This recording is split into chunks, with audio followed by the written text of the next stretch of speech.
Hi, welcome back to Pills and Bills. I'm a practicing clinical pharmacist with a passion for teaching and an even bigger passion for paying off my crippling student debt.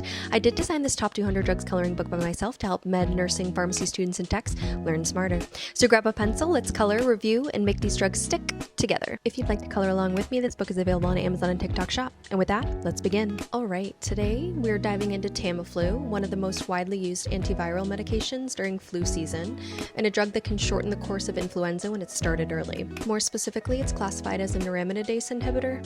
And to remember our brand and generic names, we have our PharmaLink phrase. This is a quick memory hook that your brain can latch onto to remember the pair more easily. An interesting fact about Tamiflu is it's actually a prodrug, meaning that it's inactive when swallowed and absorbed, and it must be converted by the liver into its active form before it can fight the flu. Another important point, Tamiflu doesn't actually kill the flu virus, it only works because it stops new viruses from escaping infected cells, which is why it must be started within the first 48 hours to make a real difference. As we mentioned, our indications are treating uncomplicated flu A and B, also for prophylaxis potentially in those who have been exposed to the flu. As you might know, the flu virus mutates every single season. Because the virus changes so quickly, drugs like Tamiflu target highly conserved viral enzymes, parts of the virus that don't mutate as easily, so the medication stays effective across different flu strains. We've mentioned some key pieces of our mechanism already. To review, Tamiflu works by blocking the neuraminidase enzyme on the surface of the influenza virus. The flu virus needs this particular enzyme to cut itself loose from the infected cell and spread. When Tamiflu blocks that enzyme, newly formed viruses get stuck. They can't escape and infect new cells, and the infection slows down dramatically. For administration, Tamiflu is only taken orally, either as capsules or an oral suspension for children or adults who can't swallow. There's currently no IV form available. Okay, spectrum of activity.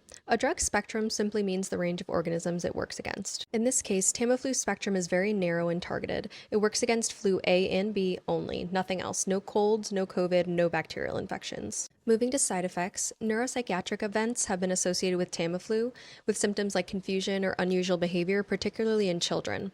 This can happen because of the active influenza itself, the inflammation it may trigger in the central nervous system, and potentially Tamiflu's penetration into the CNS may amplify these effects in rare cases. Symptoms reported can be as severe as hallucinations, but are uncommon. Nausea and vomiting are some of the most common side effects because Tamiflu can irritate the GI tract as it's absorbed. The activation of the prodrug in the liver may also contribute to that queasy feeling. Outside of neuropsychiatric events, Tamiflu has two other warnings. The first is that it will not treat bacterial infections, and that additional medications may be needed for those. And the second is that it may be less effective in immunocompromised patients. That's because the medication slows viral spread, but it still relies on the immune system to clear the infection. And that completes our review. See you next time.